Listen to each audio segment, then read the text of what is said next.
Hola, bienvenidos a una nueva entrega de Reyes y Astrólogos. A raíz del material anterior, me hicieron una pregunta y, y cuando fui a contestar esa pregunta, bueno, al final terminó abriéndose un tema aparte, ¿no? Entonces, por eso en este material estoy haciendo un paréntesis dentro de la exposición que llevaba. Es decir, mi intención es continuar con el hilo que veníamos desarrollando y seguir avanzando en el estudio de la obra de William Lilly. Me interesa en particular como temas a abordar en un futuro próximo el trabajo de William Lilly sobre la carta del rey Carlos I y también el trabajo de Lili con relación a otro personaje, al príncipe Ruperto. Esos son dos hitos que me interesa tocar.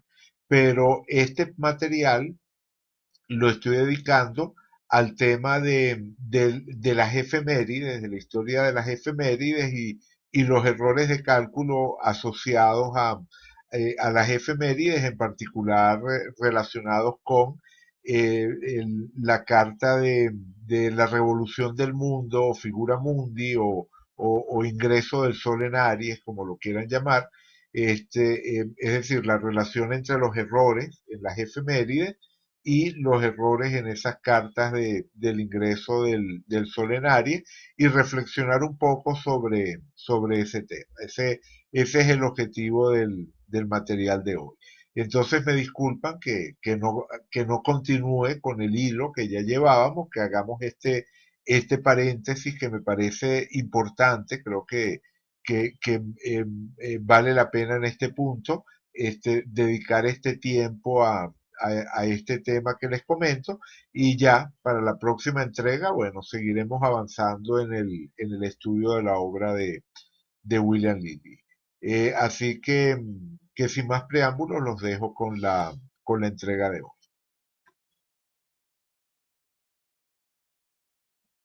En la entrega anterior estuvimos conversando sobre esta publicación de 1644, el Merlinus Anglicus Junior, que fue el primer almanaque publicado por William Lilly. Y con relación a este almanaque, les comentaba que me había llamado la atención dos aciertos de Lilly en ese almanaque que me parecían notables, ¿no? El primero tenía que ver con caracterizar el mes de julio como un mes especialmente sangriento y resulta que fue en el mes de julio que ocurrió la batalla de Master Moor, que fue la batalla más grande de la Guerra Civil Inglesa. Y, y además de eso, había también otro pronóstico que me llamaba la atención, que era la aparición de la peste en una ciudad diferente a Londres hacia agosto de ese año, de 1644, y efectivamente en agosto de 1644 en la ciudad de Leeds se declaró un brote de peste. Ya se habían detectado casos desde marzo, pero fue en agosto cuando se declaró que efectivamente existía peste en la ciudad. Entonces, esos dos aciertos me llamaban la atención y también les comentaba que con relación a esa caracterización de julio como un mes especialmente sangriento, uno de los indicadores que mencionaba Lili era una conjunción de Júpiter y Marte en las cercanías de la cúspide de la casa 8 de la carta del ingreso del Sol en Aries para ese año.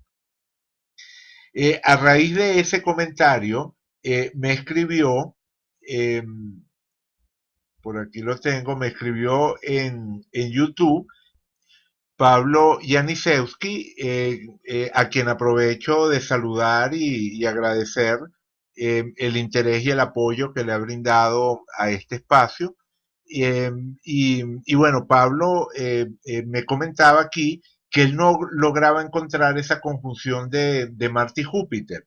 Él la estaba buscando en la carta del ingreso cardinal del Sol en Aries, la llamada también Revolución del Mundo, y claro, no la encontraba allí, porque no me refería cuando, o mejor dicho, William Lilly, cuando hablaba de esa conjunción de Marte y Júpiter, no se refería a una conjunción en la revolución del mundo, es decir, en la carta del cero de Aries, sino una conjunción de Júpiter y Marte en tránsito, ocurriendo en el mes de julio, en la cúspide de la casa 8 de esa carta, de la revolución del mundo. Aquí la tenemos.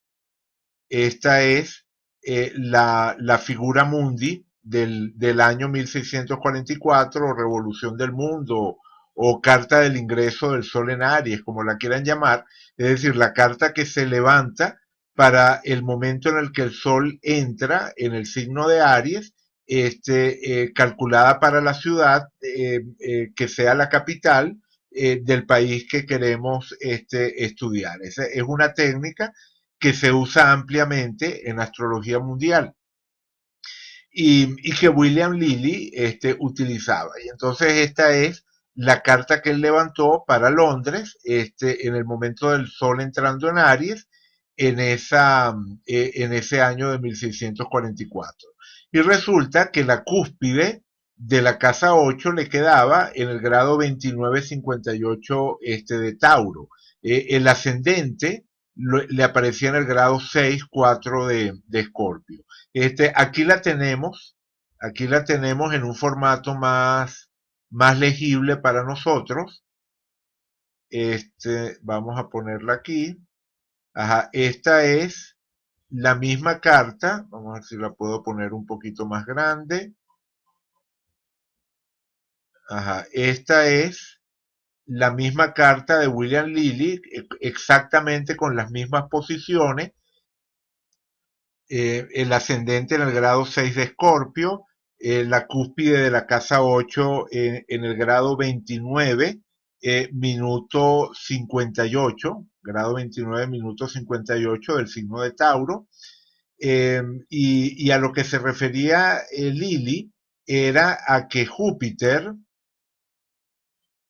y Marte en el mes de julio hacían conjunción en el grado 28 de Tauro. Entonces quedaba muy cerquita de la cúspide de la casa 8, a menos de 2 grados de la cúspide de la casa 8. Entonces él consideraba que esa conjunción de Júpiter y Marte estaba activando temas de casa 8 en esta carta de la revolución del mundo.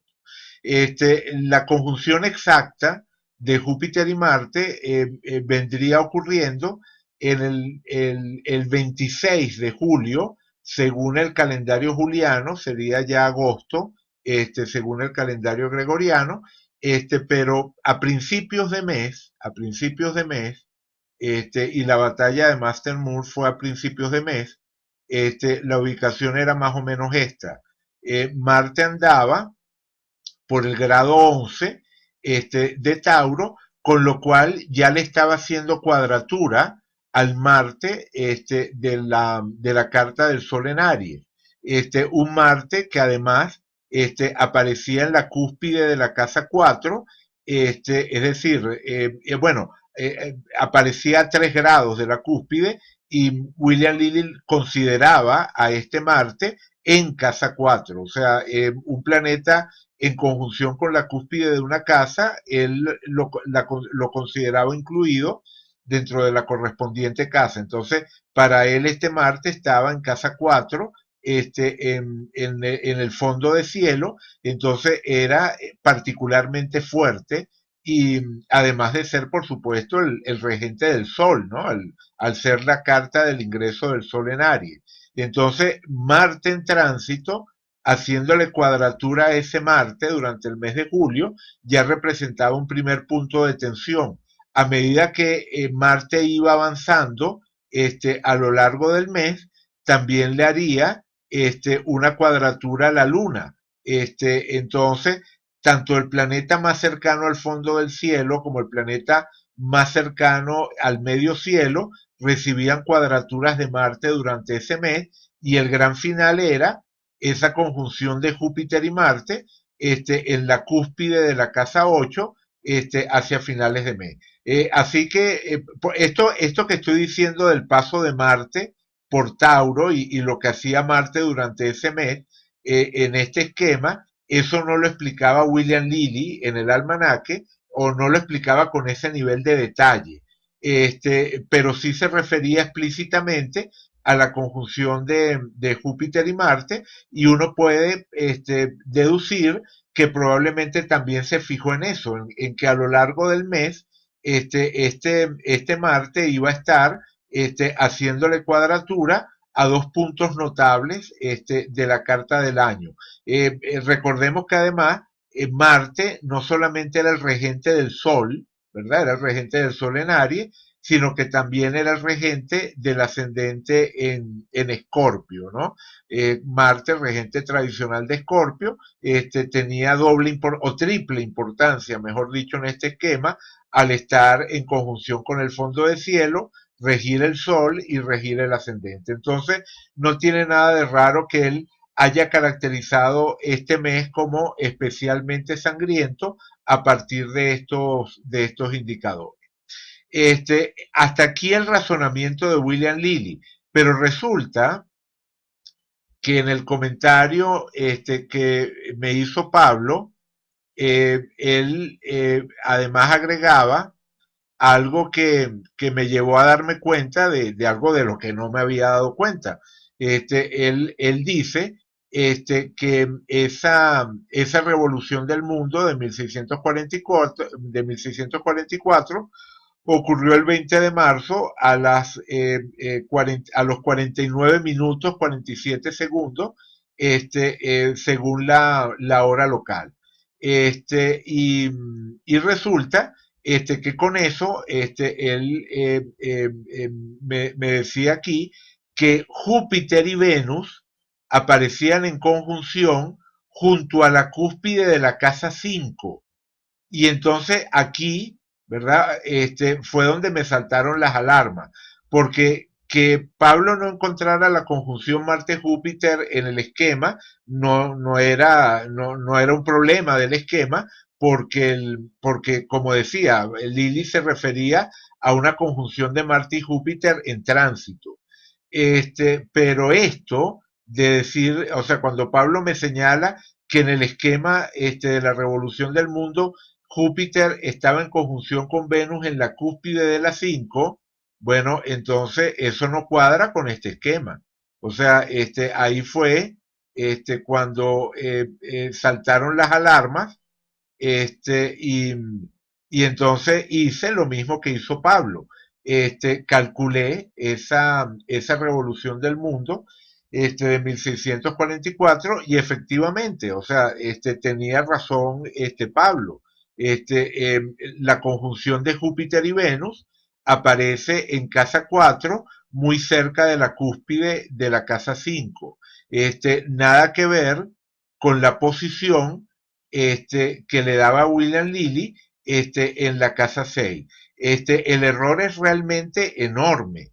Es el error que va desde un ascendente en el grado 6 de Escorpio, que es el que establece William Lilly, a un ascendente en el grado 11 de Sagitario, que es el ascendente correcto, cuando calculamos esta revolución del mundo con un software moderno. Entonces, por supuesto, esto me llamó muchísimo la atención, porque no es habitual encontrar un error de tal magnitud en un astrólogo, digamos, tan solvente como era William Lilly. Y eso además contrastaba enormemente con otro esquema que él había publicado poco después en 1645. Él publica este otro esquema, que es de la entrada del Sol en Capricornio. Este es la entrada del Sol en Capricornio de 1644. Y allí el ascendente le daba en el grado 217 de Escorpio. Y cuando uno calcula, de nuevo, con un programa moderno, esa entrada del Sol en Capricornio en 1644, resulta que el ascendente cayó en el grado 5 de Escorpio. Y este sí es un error razonable. O sea que la diferencia que nos da el programa moderno con lo que calculó William Lilly sea una diferencia de 3 de 3 grados, bueno, eso es totalmente razonable. 3 grados de diferencia equivalen en tiempo a unos 12 minutos y es un error, como digo, totalmente razonable cuando comparamos los cálculos manuales que realizaba William Lilly apoyándose en tablas versus la capacidad de cálculo que nos ofrece un programa de astrología moderno. Entonces, me producía una gran perplejidad que habiendo calculado correctamente la carta del cero de Capricornio, se hubiese equivocado tanto en la carta del cero de Aries. Y entonces eso me llevó a investigar, me llevó a buscar otras fuentes históricas en las cuales también estuviese este tema de la revolución del mundo y poder compararlo. Una de las fuentes más importantes que encontré fue la astrología gálica de Jean-Baptiste Morand de Villefranche. En ese libro, en la astrología gálica, él expone este método de las revoluciones del mundo, de las entradas del Sol en los signos cardinales, y, y da el ejemplo del año 1646. Calcula los ingresos en Aries, Cáncer, Libra y Capricornio para ese año de 1646. Eh, aquí los tenemos. Este es el ingreso del cero de Aries de 1646, según Morán, y le daba un ascendente en el grado 19 de Géminis. Y resulta que el ascendente real estaba en el grado cero de Leo. Es decir, de nuevo un error inmenso, igual que el error de William Lilly. Pero fíjense qué ocurre con la entrada del cero de Cáncer. En el cero de Cáncer, el ascendente le da en el grado 6 de Libra y el ascendente real estaba en el grado 11 de Libra. Es decir, un error de nuevo razonable, un error atribuible a los errores de cálculo, ¿no? Como decía, ¿no? Del trabajo manual y el apoyarse en tablas. Pero definitivamente el orden de magnitud en el ingreso cardinal, o sea, en el ingreso de Aries, es mucho mayor al del ingreso de Cáncer. Fíjense qué ocurre en el ingreso de Libra.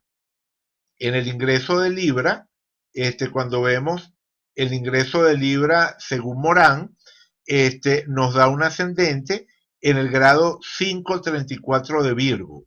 Y el ascendente real estuvo en el grado 5 de Leo. De nuevo, un error enorme. Pero cuando llegamos a Capricornio, él obtiene un ascendente en el grado 12 de Géminis y el ascendente real estaba en el grado 16 de Géminis. Es decir, otra vez los errores son razonables. Entonces, hay una pauta tanto en el caso de William Lilly, como en el caso de Morán de Villefranche, de acertar o tener, digamos no acertar de manera exacta. En la época, evidentemente, había limitaciones, como ya decía, para realizar un cálculo exacto, pero digamos que lograban aproximar bastante bien los solsticios, pero se equivocaban de una manera tremenda en los equinoccios.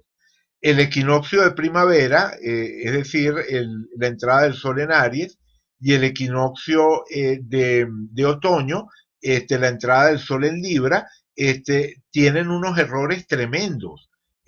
Mientras que el solsticio de verano y el solsticio de invierno, es decir, respectivamente la entrada del sol en Cáncer y la entrada del sol en Capricornio, se mantienen dentro de márgenes razonables. Para tratar de entender cómo estaba ocurriendo este error, se me ocurrió revisar eh, la siguiente publicación de William Lilly, o una de las siguientes publicaciones de William Lilly, esta llamada Paz o No Paz, de 1645, o sea, Paz o No Paz en Inglaterra, de 1645, que es su segundo almanaque y es el primero que incluye unas efemérides.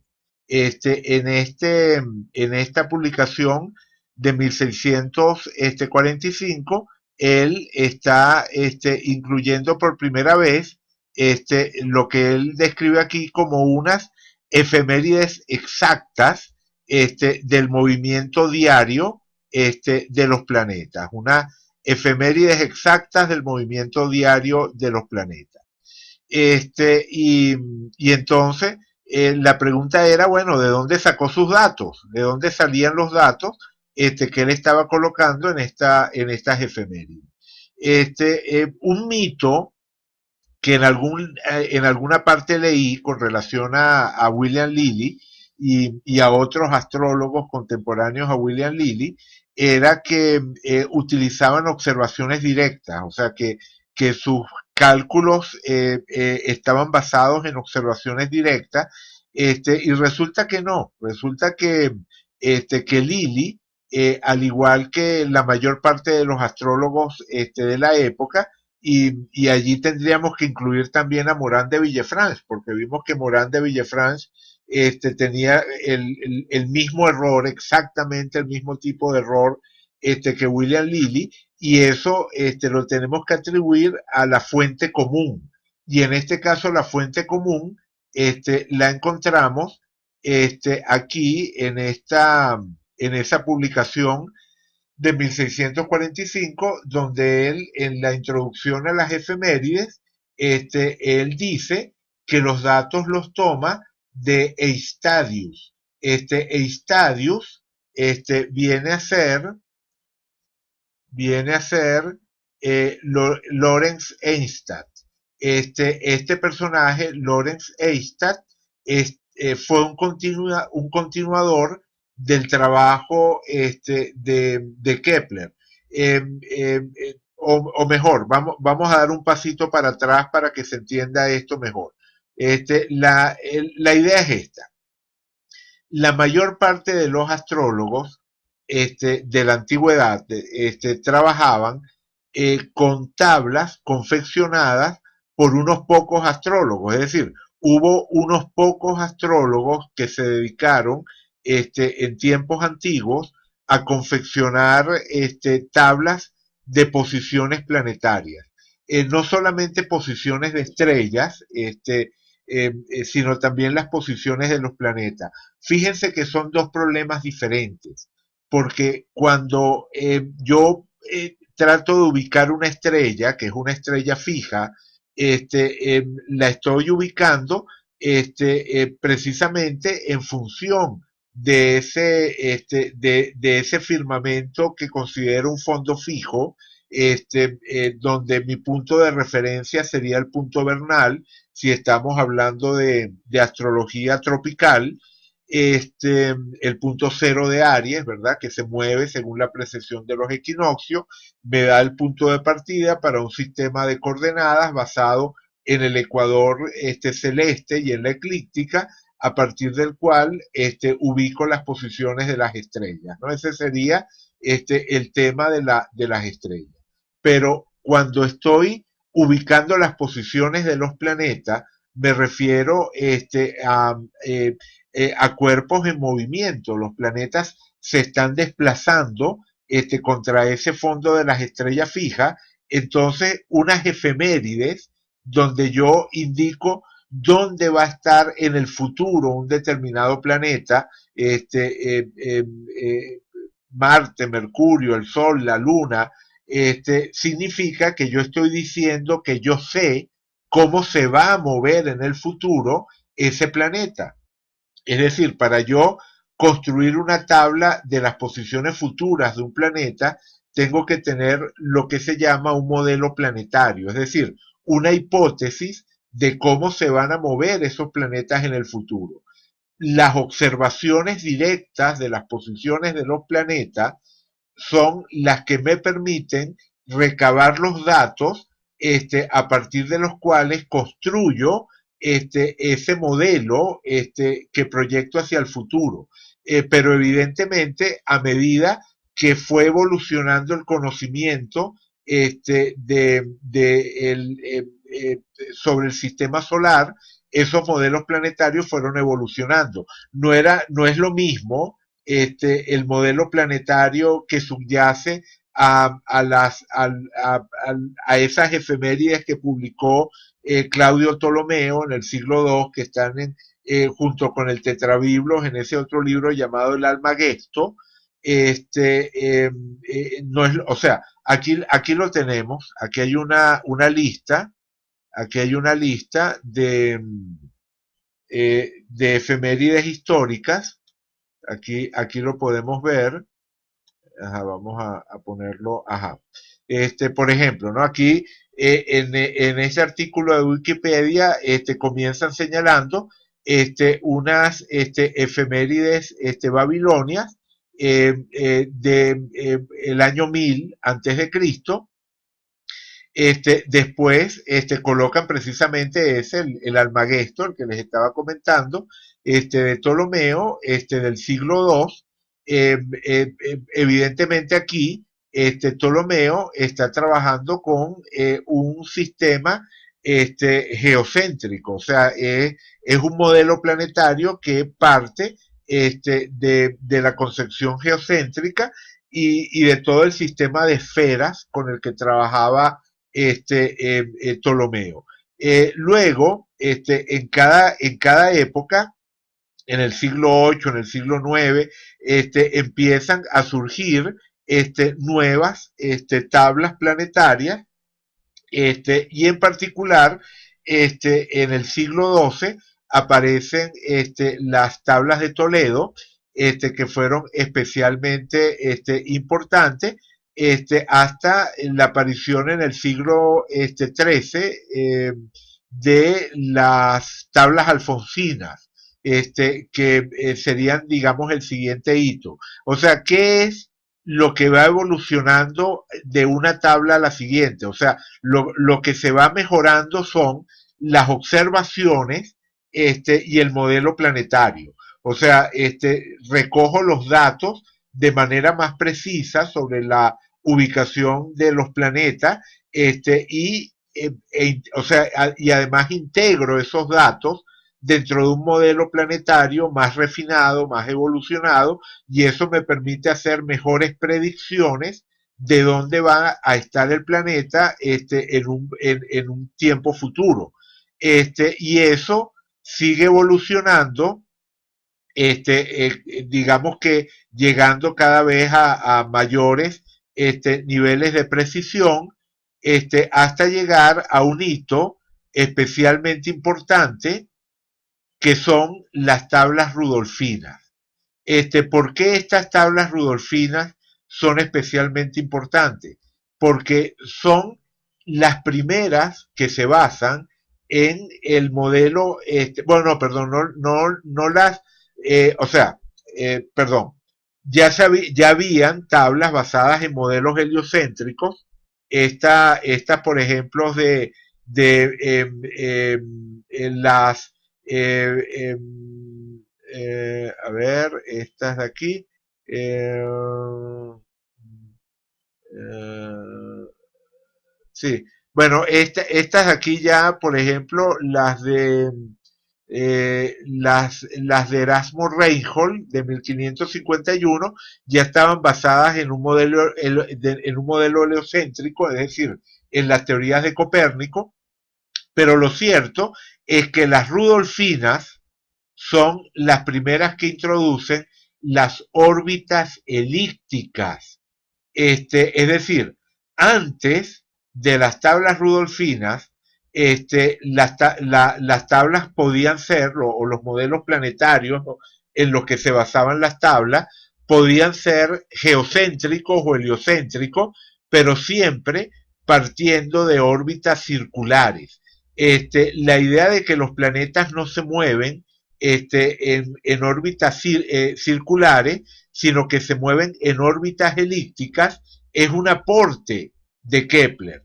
Y además de eso, además de ser las primeras tablas, las primeras efemérides que introducían dentro del modelo planetario las órbitas elípticas, además de eso estaban basadas en un número muy grande de observaciones de gran precisión realizadas por Tycho Brahe. Es decir, tenemos que en las tablas rudolfinas se conjugaron dos personajes especialmente importantes dentro de esta historia, que fueron Tycho Brahe y Johannes Kepler. Tycho Brahe se destacó especialmente en el tema de la recolección de datos, en el tema de hacer observaciones precisas de las posiciones tanto de las estrellas como de los planetas en determinados momentos.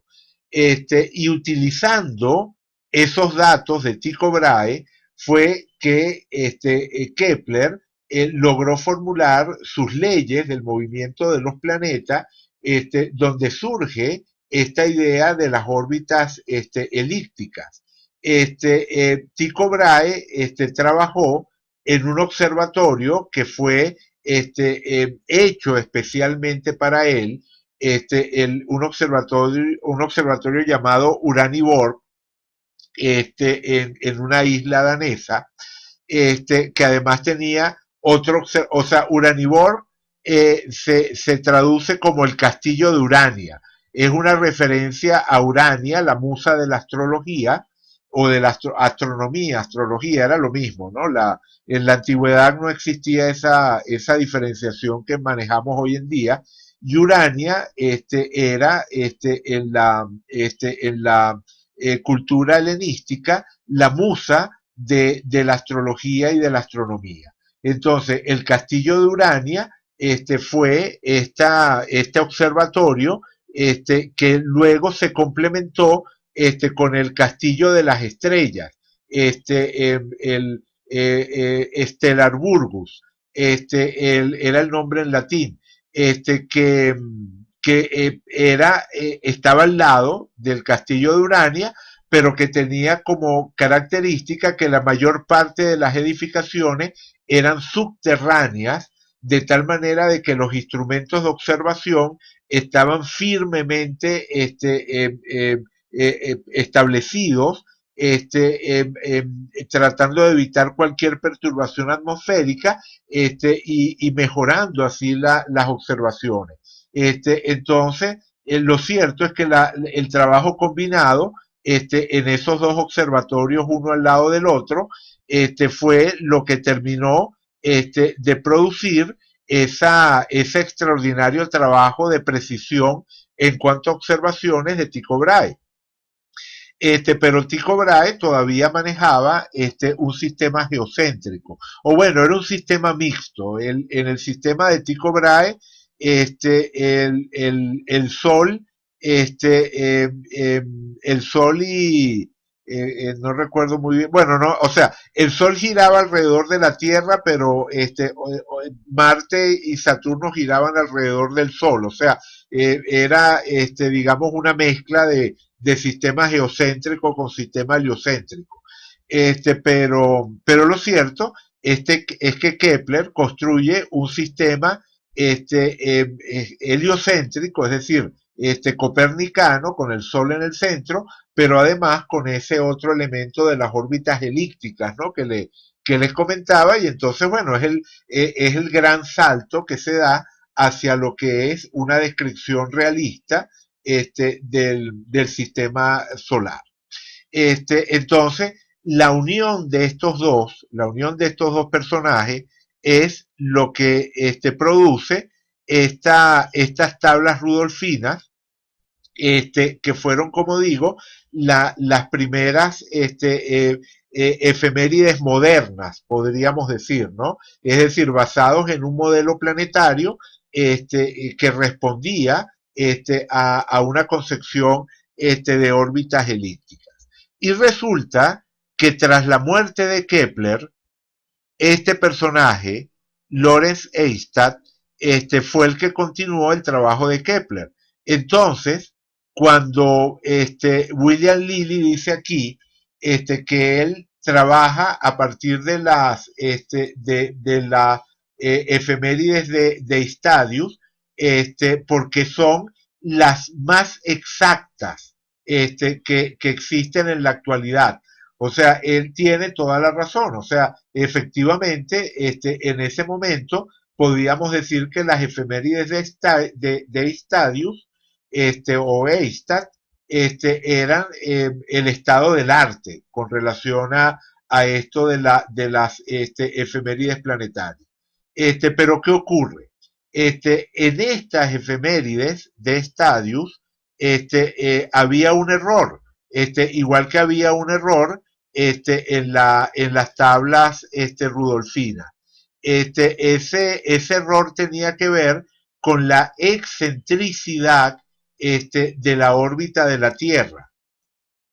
Es decir, qué tan alargada es la elipse que recorre la Tierra alrededor del Sol. O sea, una elipse es una curva que puede ser más alargada, y en ese caso se dice que su excentricidad es mayor, o que puede acercarse más al círculo.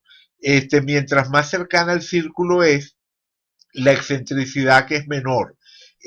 Digamos que un círculo es una elipse de excentricidad cero. Entonces, mientras mayor es el valor de la excentricidad, más alargada es la curva que estaría recorriendo la Tierra. Y resulta que por una serie de errores que no se tomaron en cuenta, o sea, de errores atmosféricos, o sea, de errores atribuidos a refracción atmosférica, que no se tomaron en cuenta en las observaciones de Uraniborg. Los datos de Kepler estaban, esos datos que Kepler había tomado de Tycho Brahe estaban ligeramente desfasados, y eso llevó a que Kepler estimara una excentricidad mayor de la excentricidad real. Es decir, la elipse que recorría la Tierra según Kepler era más alargada de lo que realmente es. 0.0180 era el valor que le atribuía Kepler a la excentricidad de la órbita terrestre, mientras que el valor real es de 0.0167. Entonces, esta diferencia hacía que al momento de él calcular las posiciones del Sol, recordemos que aquí estamos viendo la órbita de la Tierra, pero eso desde la Tierra se traduce en las posiciones del Sol. Entonces, el punto en el cual el Sol estaría llegando al grado cero de Libra o al grado cero de Aries, correspondía o mejor dicho, se desplazaba un poco, precisamente porque el punto central, el punto medio de la elipse, estaba rodado, ¿verdad? Con relación al punto real, es decir, la elipse era más alargada de lo que realmente era. Sin embargo, en los extremos, ¿verdad? Los puntos extremos de la elipse, que corresponderían a los solsticios, a los puntos de Capricornio y de Cáncer, eso sí, seguían estando en el mismo lugar. Es decir, lo que desde el punto de vista del observador terrestre se estaba desviando era la ubicación del Sol en el momento de los equinoccios, en el momento del cero de Libra y del cero de Aries. Pero en el momento de los solsticios, del cero de Capricornio y del cero de Cáncer, esa variación en lo alargada de la elipse no se reflejaba en un error en la ubicación del planeta. Entonces, por eso era el error. Al trabajar con las tablas de Kepler y posteriormente con las tablas de Einstein, entonces teníamos ese resultado cíclico. Cada vez que el Sol llegaba a un solsticio, las mediciones eran exactas, pero a medida que se acercaban a los equinoccios, las mediciones tenían, o no las mediciones, las predicciones de la posición del Sol iban acumulando un error hasta llegar a un punto máximo y después se iba corrigiendo el error a medida que se acercaban al siguiente solsticio. Eso se refleja en este error sinusoidal que tenían las tablas de Einstein y otra serie de tablas de la época. Las de Argoli, las de Wien, las de Montebruni, todas ellas tenían ese mismo error sinusoidal en mayor o menor medida, porque correspondían a algo similar, correspondían a esa excentricidad mal calculada que fue heredada por todos estos modelos y que bueno, que se reflejaban, ¿no? en las correspondientes efemérides. Esta tabla está tomada de un libro llamada Posiciones planetarias del Sol y de la Luna, de 1650 a 1805, de Owen Gigerich y Barbara Welter, y en la introducción, o sea, es básicamente unas efemérides,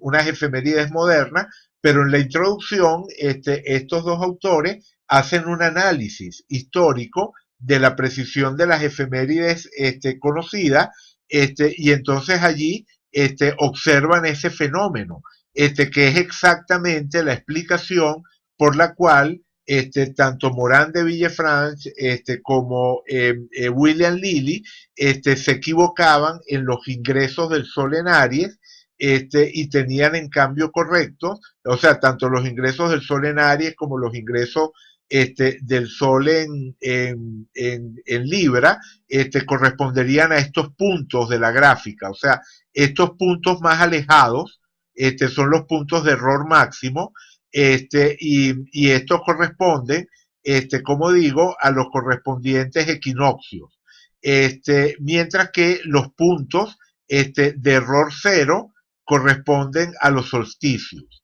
Esto se empezó a corregir cuando apareció un mejor valor para la excentricidad, y efectivamente ya aquí, en 1682, este astrólogo italiano,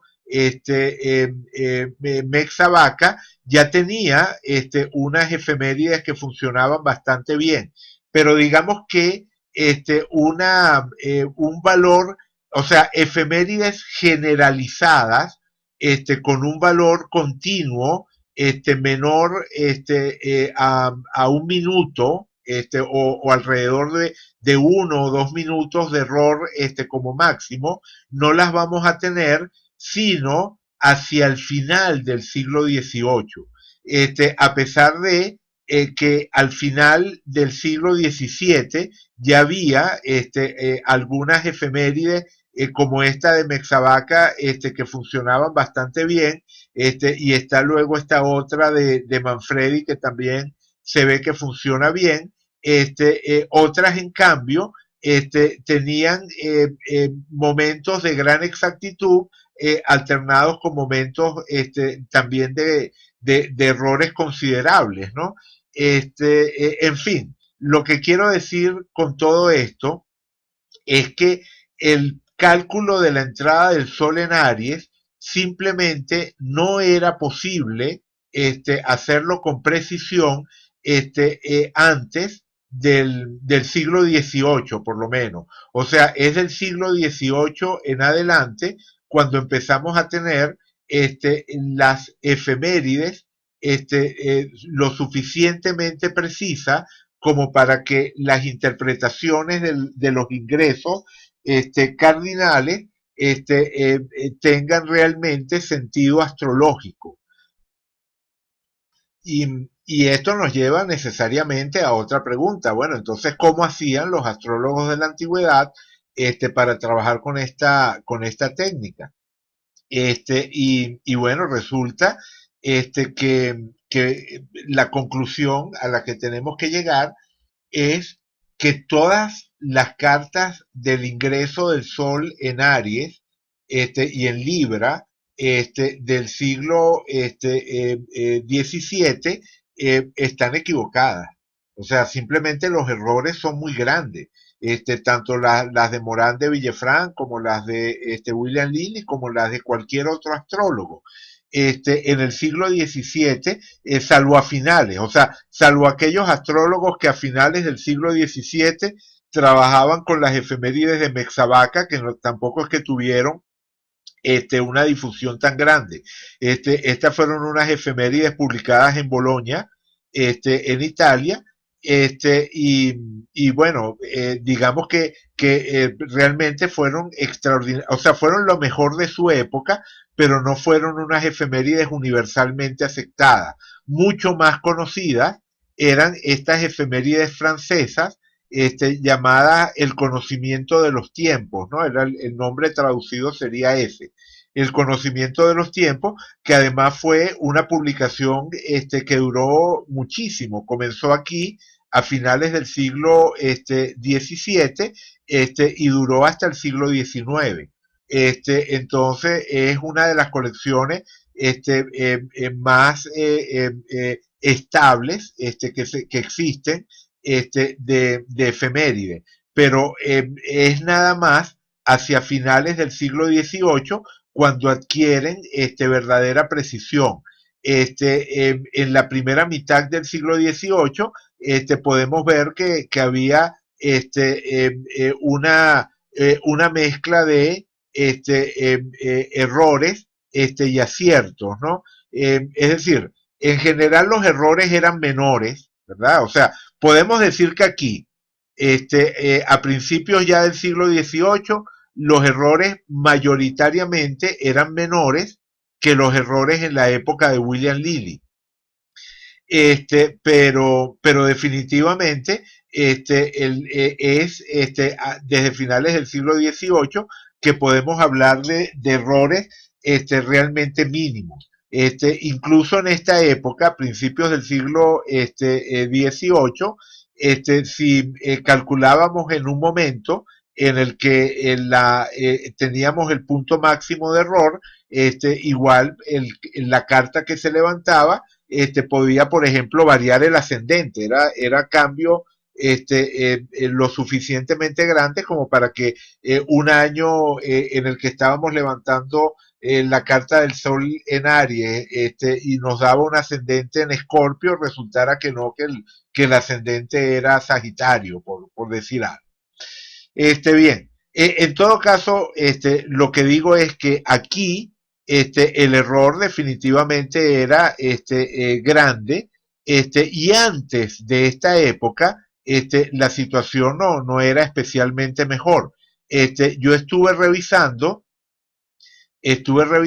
una serie de fuentes históricas Por ejemplo, tenemos estas de 1554.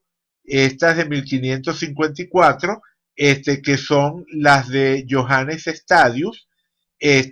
Según Johannes Stadius, el 11 de marzo de 1554, a las 11, perdón, a las 12 del mediodía, estas están calculadas, ajá, correcto, a las 12 del mediodía. El 11 de marzo de 1554, a las 12 del mediodía, tiempo local aparente, para Colonia en Alemania, la posición del Sol debía ser el grado 29 minutos 59 de Piscis. Y estamos viendo que la realidad es que el Sol en ese mismo momento era en el grado 0 minuto 16 de Piscis, de Aries, perdón. Es decir, un error de 17 minutos.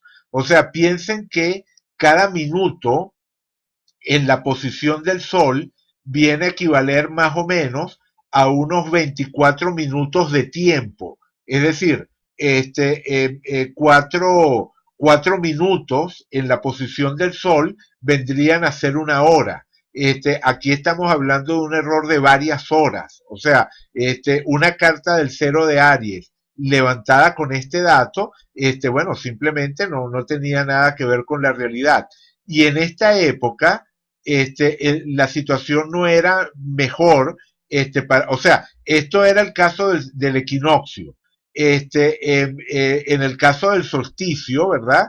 Ya aquí cercano a junio, cercano al ingreso del sol en cáncer, en un momento en el que, según Stadius, el sol estaba en el grado 0, minuto 54 de cáncer, realmente estaba en el grado 1, minuto 7, es decir, un error de 6 minutos por aquí más 7 serían 13 minutos. De nuevo, errores grandísimos.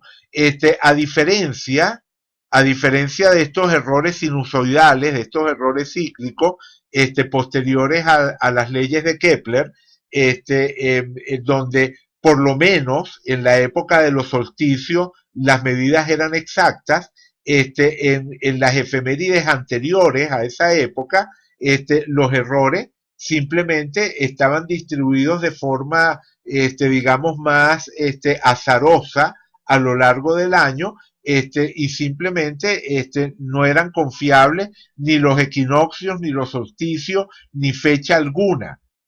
Ojo, cuando digo que no eran confiables, me refiero a que no eran confiables para la aplicación de una técnica como el cálculo del ingreso del Sol en un signo cardinal. Porque recuerden, cuando yo estoy calculando el ingreso del Sol, o sea, cuando estoy levantando la carta para el ingreso del Sol en un signo cardinal, yo hago buena parte de la interpretación a partir del ascendente del año. Y por supuesto de las ubicaciones de los planetas por casas y las relaciones de regencia. Es decir, yo necesito para poder hacer un juicio real de la carta del cero de Aries, que la información astronómica sea confiable. Entonces, cabe preguntarse, bueno, ¿desde cuándo se utiliza esta técnica?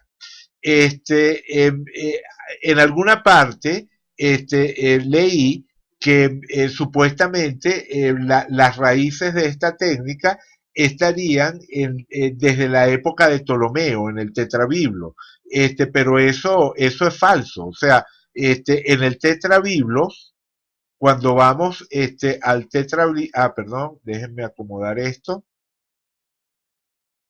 Ajá, cuando vamos al Tetrabiblos, en el libro 2, en el capítulo 11 del libro 2 del Tetrabiblos, se habla de la luna nueva del año, de una técnica de astrología mundial, que vendría o que tendría como base estudiar la lunación, ya se trate de una luna nueva o una luna llena.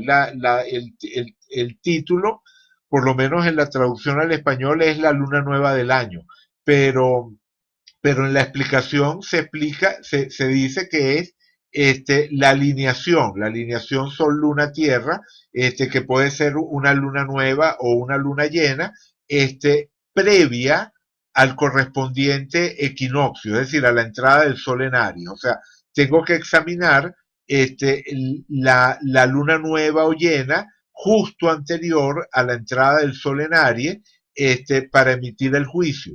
Y allí el juicio que estoy emitiendo tiene que ver más que todo con el clima, con el tiempo. O sea, la interpretación que hace Ptolomeo de esa luna nueva o luna llena del año tendría un impacto fundamentalmente a nivel meteorológico en el clima. Y además también se podía hacer el correspondiente análisis también para los otros ingresos cardinales, ¿no? Se podía hacer lo mismo, estudiar la luna nueva o luna llena anterior al ingreso del Sol en Cáncer, en Libra, en Capricornio, pero como digo, no es el momento del ingreso del Sol, sino la luna nueva o la luna llena anterior a ese ingreso del Sol en el correspondiente signo. Eso se puede calcular con mucha mayor precisión.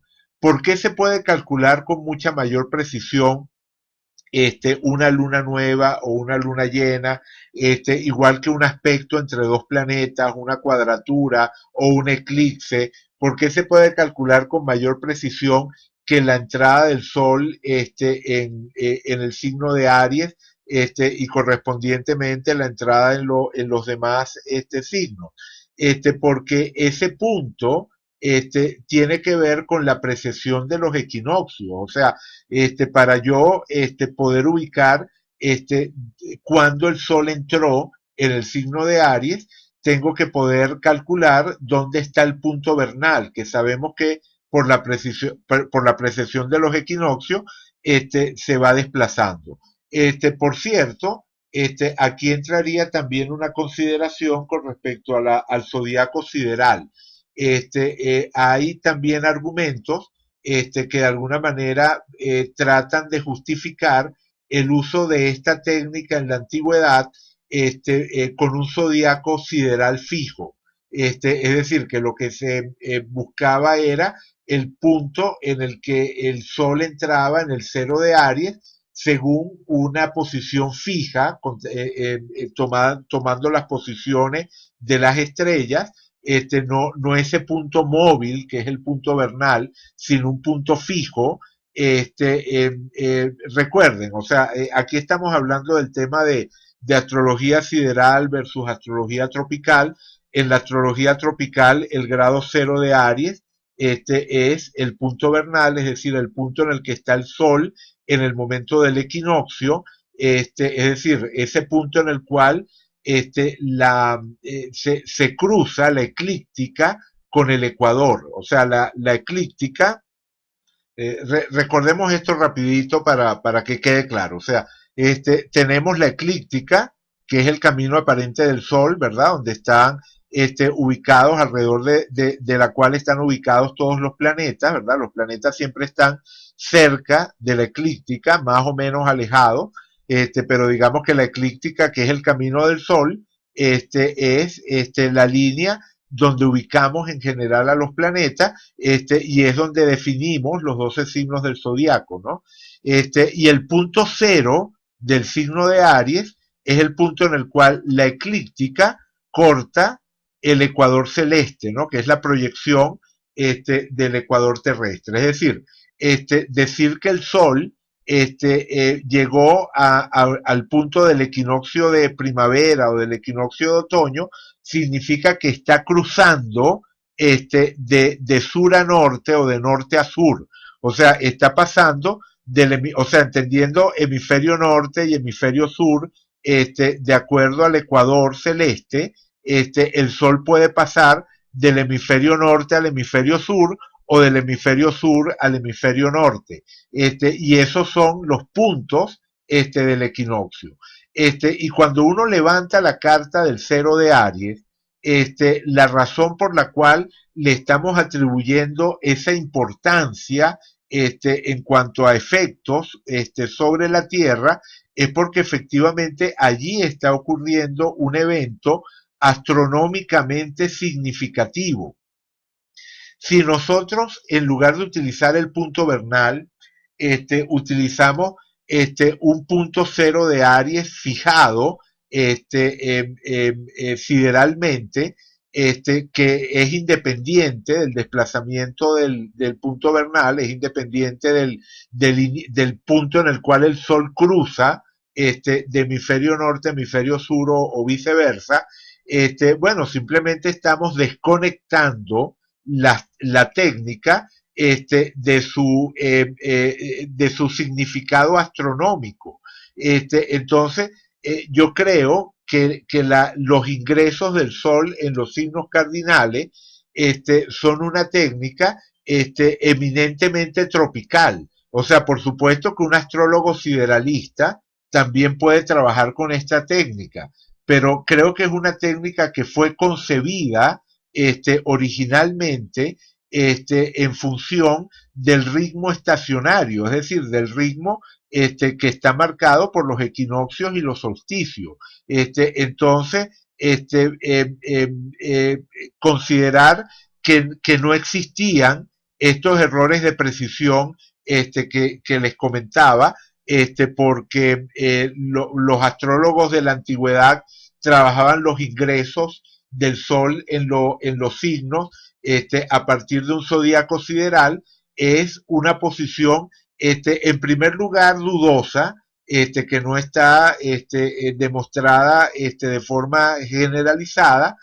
Sabemos que hay testimonios de astrólogos de la antigüedad que utilizaban el zodíaco sideral, pero también hay testimonios de astrólogos de la antigüedad que utilizaban zodíaco tropical. Y en particular,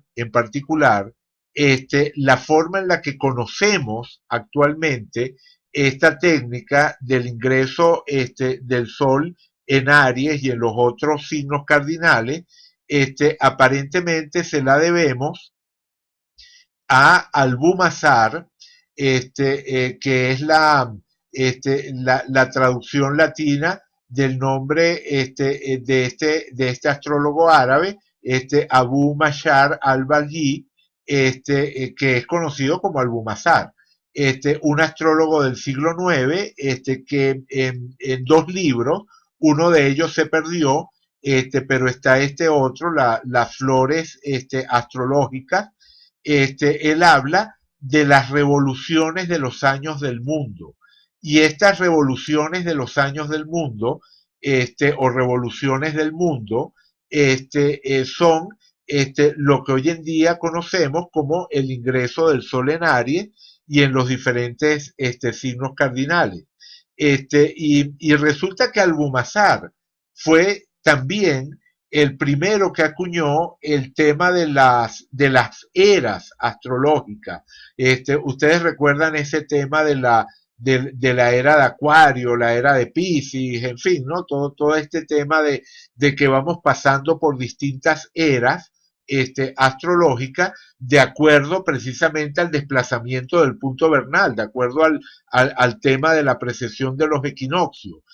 Bueno, el que primero habló de este tema de las eras astrológicas fue este personaje, fue Albumazar. Entonces, evidentemente, Albumazar estaba bien al tanto y le daba importancia a lo que era el zodiaco tropical, o sea, el punto vernal, pues como punto de inicio de un zodiaco que se iba desfasando de las posiciones de las constelaciones.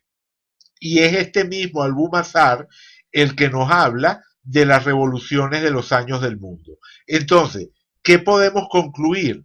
Que Albumazar y todos los astrólogos que trabajaron con esta técnica después de Albumazar, hasta esa época en la que empezamos a contar composiciones confiables del Sol. O sea, el problema es este. Para que esta técnica funcione, tenemos que tener una posición del Sol cuyo error esté en el orden de un minuto de arco. O sea el error en la posición del Sol sea de menos de un minuto de arco. Más de un minuto de arco, como les decía antes, implica un error de 24 minutos en tiempo. O sea, sería como hablar de un error un error de más de un minuto es un error de más de media hora en la carta con la que vamos a trabajar.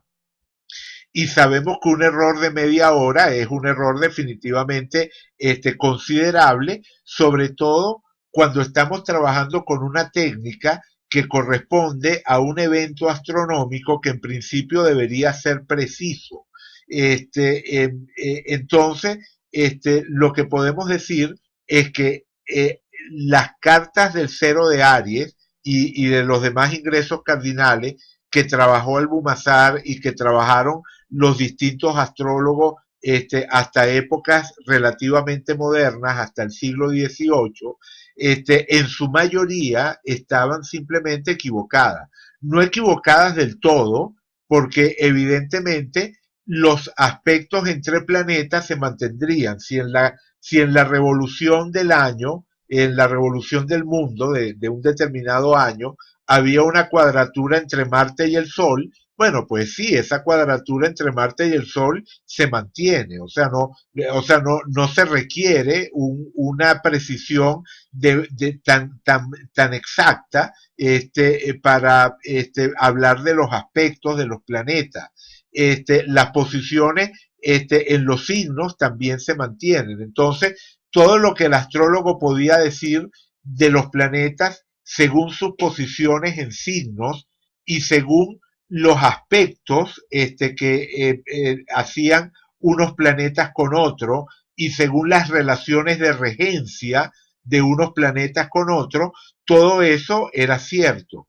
Pero todo aquello que tuviese que ver con las posiciones por casa, con las regencias de las distintas casas, con el ascendente, todo eso podía ser cierto como podía no serlo. O sea, en algunas ocasiones podrían acertar, pero en otras ocasiones el esquema con el que trabajaban era un esquema falso, tal como el ejemplo del que partimos, el ejemplo de esa carta del cero de Aries de William Lilly para 1644. Simplemente a él le daba un ascendente en Escorpio, o sea, un ascendente en el 6 de Escorpio, cuando el ascendente real estaba en el 11 de Sagitario. Ese tipo de errores debieron ser extremadamente comunes entre los astrólogos que utilizaron esta técnica en la antigüedad. Por supuesto que buena parte de sus juicios podrían seguir siendo válidos por lo que les decía, o sea, las posiciones por signos, las relaciones de regencia entre signos y los aspectos entre los planetas, todo eso era válido. Pero las posiciones por casas, eso, como digo, era poco confiable. Pero independientemente de esto, lo cierto es que cuando nosotros en la actualidad utilizamos esta técnica, vemos que sí, que funciona. O sea,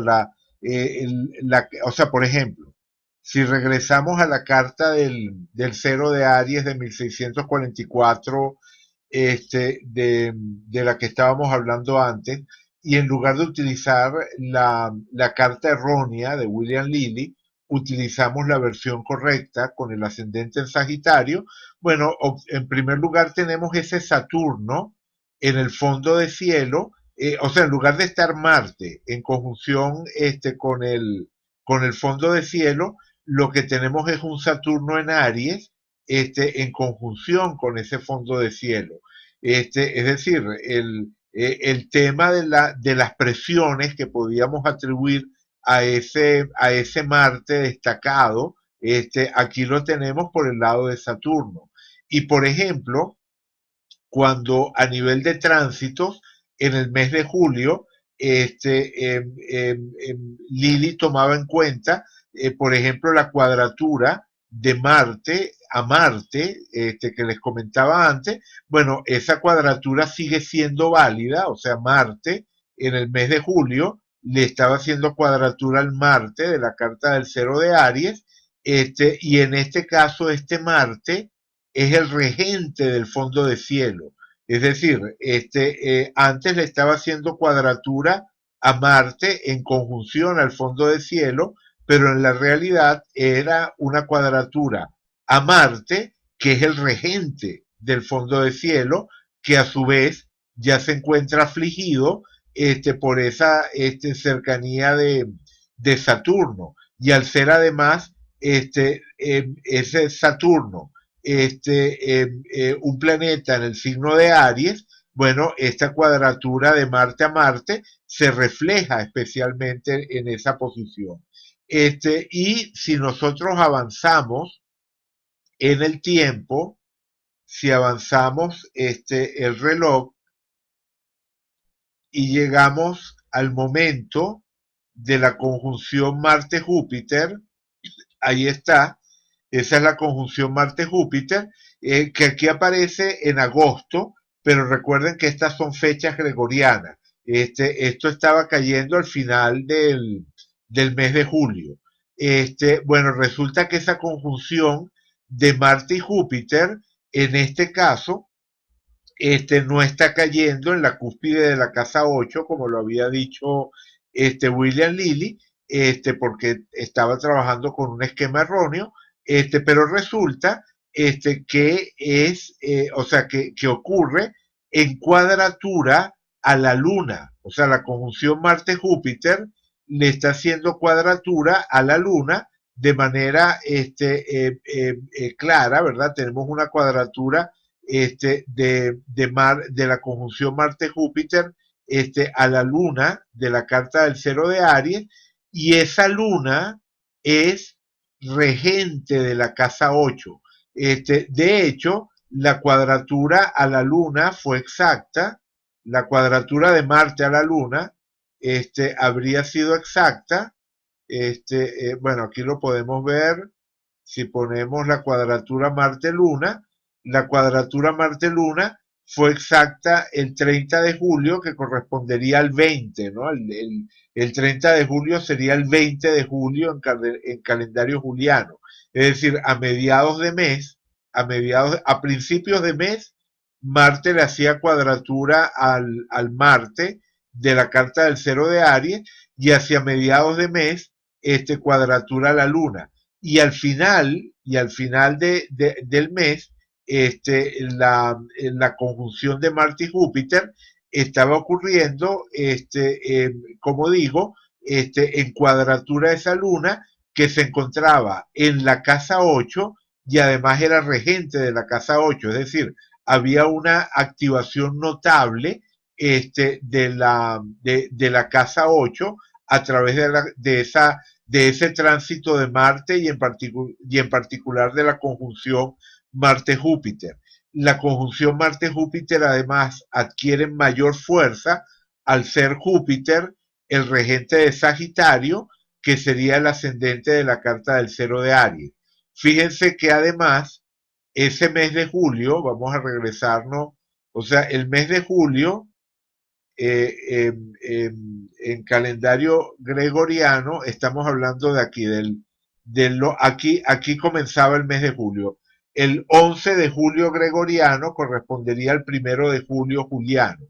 Y en ese momento, comenzando el mes de julio, como digo, estaba la cuadratura de Marte, al Marte de la carta del cero de Aries, pero además fíjense que el Sol estaba en la casa 8, o sea, el Sol había entrado en la casa 8 de la carta del cero de Aries. Allí mismo también encontrábamos a Mercurio. Entonces, esta presencia de dos planetas en la carta del cero, o sea, atravesando la casa 8 de la carta del cero de Aries, le daba todavía más fuerza a esas activaciones de casa 8 a las que nos referíamos antes.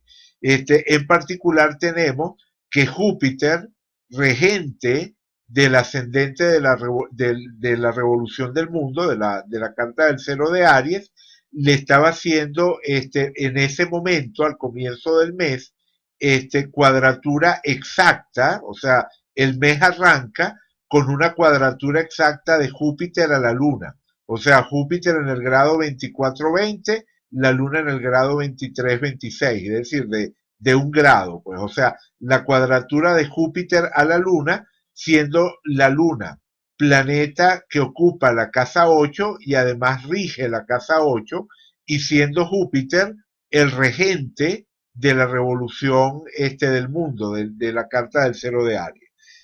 Bueno, nada, entonces allí está que aplicando un análisis, o sea, aplicando el análisis con los datos correctos, podemos ver cómo los acontecimientos de ese mes efectivamente guardan una relación con esa carta del cero de Aries correcta.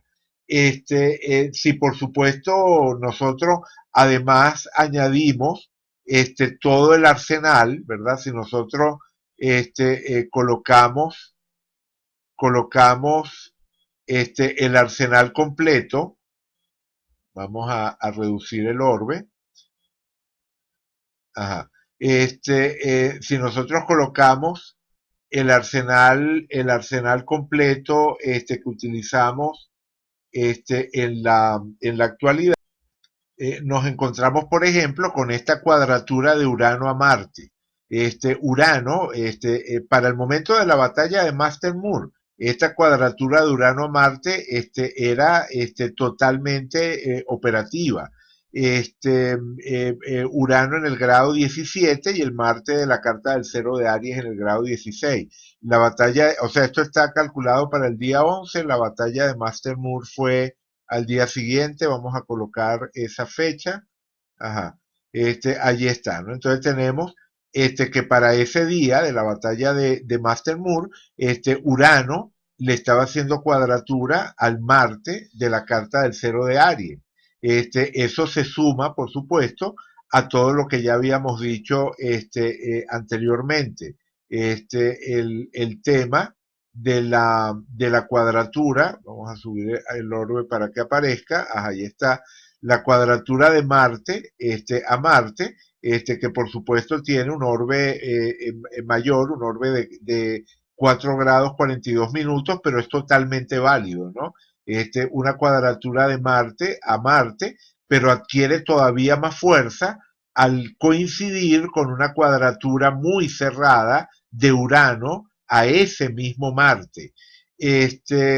Al mismo tiempo, cuando nosotros utilizamos, por ejemplo, la técnica de progresión natural, es decir, cuando tomamos esa carta del cero de Aries y la hacemos girar sobre sí misma hasta la fecha de la batalla de Master Moon, bueno, nos encontramos, vamos a dejarla Vamos a dejarla en tradicional.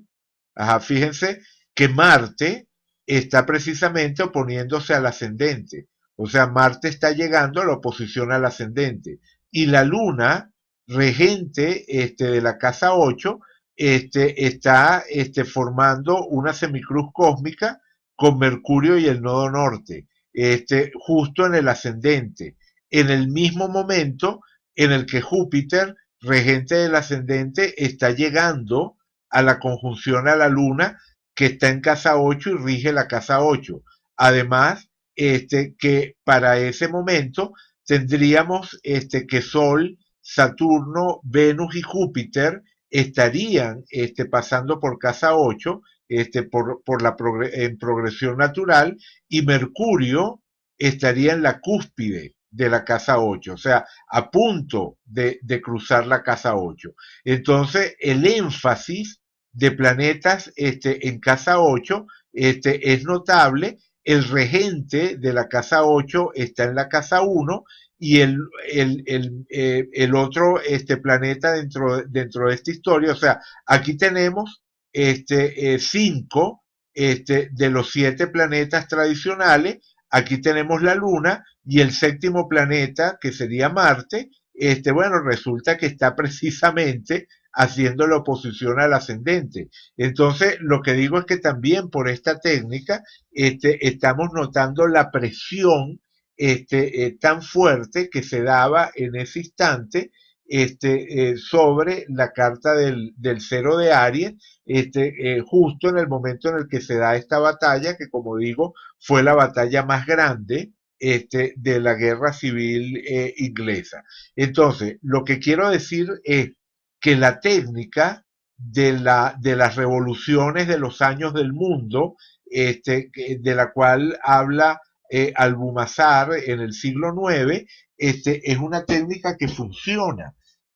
Solamente que podríamos decir que como técnica estaba adelantada a las posibilidades de cálculo que existían en el momento. Es como que si se desarrollara una teoría, un modelo teórico, pero la tecnología que permite que ese modelo teórico se implemente en la realidad todavía no ha llegado al punto en el que permite la implementación de la teoría. Es decir, Albumazar concibió una teoría, bueno, Albumazar o algún contemporáneo, o sea, sabemos que nos llega a través de Albumazar y tal vez a través de algún otro autor, no podemos tener absoluta certeza de que la técnica fue una invención de Albumazar, quizás se venía haciendo desde antes, digamos que las fuentes históricas no son tan precisas ni tan abundantes, ¿no? Para esta época y para este tema. Entonces siempre tenemos un espacio de duda. Pero lo cierto es que ya sea Albumazar o cualquier otro personaje posterior, eso sí, a Ptolomeo, lo que podemos asegurar es que en el siglo II esa técnica no existía, que esa técnica no forma parte del canon que fue recogido en el Tetrabiblo y que tampoco aparece en otros autores helenísticos. Es una técnica que nos llega a través de los autores árabes y que muy probablemente fue desarrollado por algún autor árabe, ya sea Albumazar o algún otro que se nos haya perdido por el camino. Pero lo cierto es que sea quien concibió esta técnica, concibió una técnica que es astrológicamente razonable, coherente, consistente y que efectivamente en la medida en la que los cálculos permitían levantar un esquema cercano a la realidad, bueno, pues daría mayor información y más confiable. Pero que efectivamente tenía el problema en esta etapa antigua de que en muchas ocasiones el astrólogo terminaba trabajando con un esquema que estaba mal calculado, con un esquema que simplemente era incorrecto. De hecho, con este ejemplo me acordé de un caso, del caso de Archibald Campbell Swinton, que fue el que concibió las bases teóricas para la televisión y lo hizo precisamente 2 décadas antes de que se pudiese construir. Es decir, la tecnología en el momento en el que Archibald Campbell Swinton concibió el modelo teórico para la televisión, no estaba lo suficientemente avanzada como para darle forma a sus conceptos.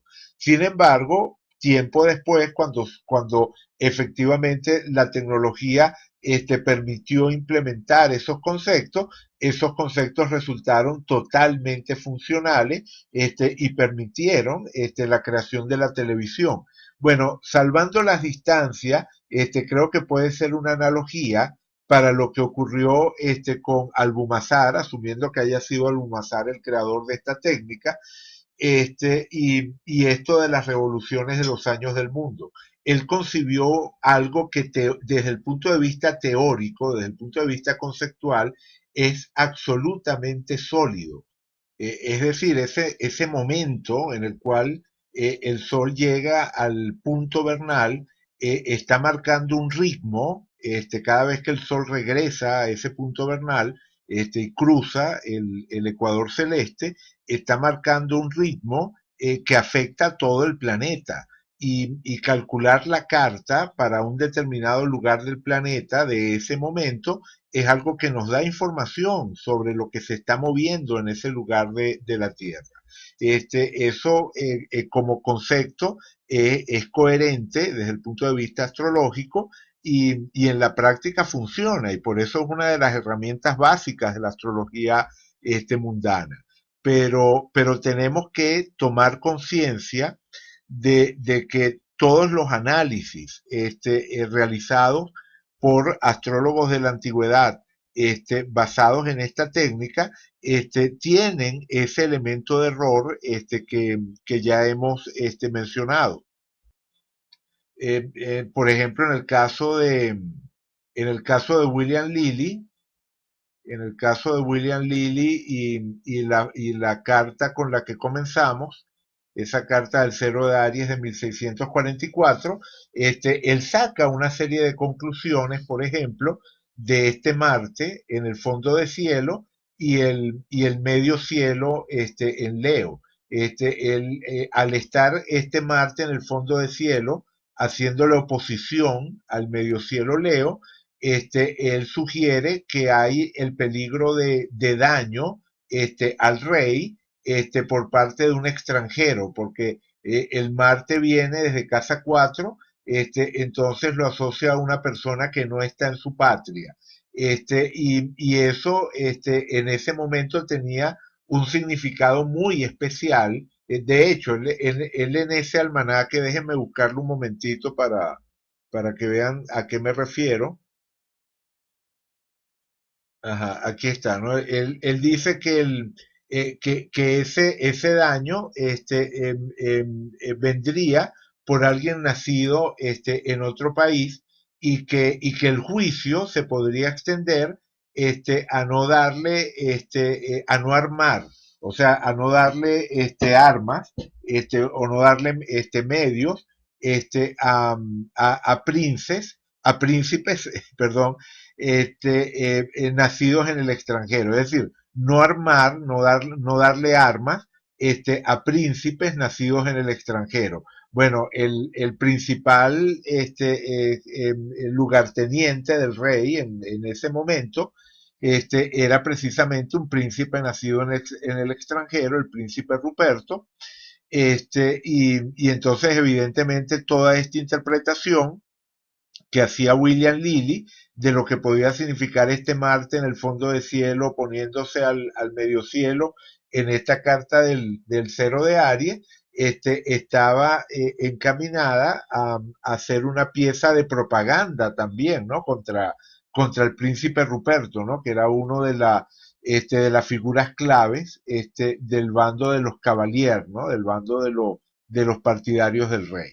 Entonces, claro, todo ese razonamiento de William Lilly simplemente se cae porque el medio cielo no estaba en Leo, que era lo que se podía asociar a la figura del rey. En la realidad teníamos era un medio cielo en Libra en esa carta del cero de Aries. Y por otra parte, el Marte no aparecía entonces en el fondo de cielo, ¿no? Entonces, nada, pues ese razonamiento, como digo, de William Lilly, como muchos otros que hace en ese almanaque y en sucesivos almanaques relacionados con interpretaciones de este tipo de cartas, van a resultar erróneos. Bien, con lo dicho hasta acá, creo que ya quedó suficientemente aclarado el punto. Así que bueno, ya lo dejamos hasta aquí. En la próxima entrega retomaremos el análisis de la obra de William Lilly y en particular esos dos casos que les mencionaba, el rey Carlos I y el príncipe Ruperto, la visión que Lily tiene de ambos personajes a lo largo de estos años de la Guerra Civil Inglesa, creo que puede resultar interesante. Bueno, como siempre, gracias por acompañar, gracias por estar allí. Si les gustó el material, por favor, dejen un me gusta en el video y será entonces hasta la próxima entrega.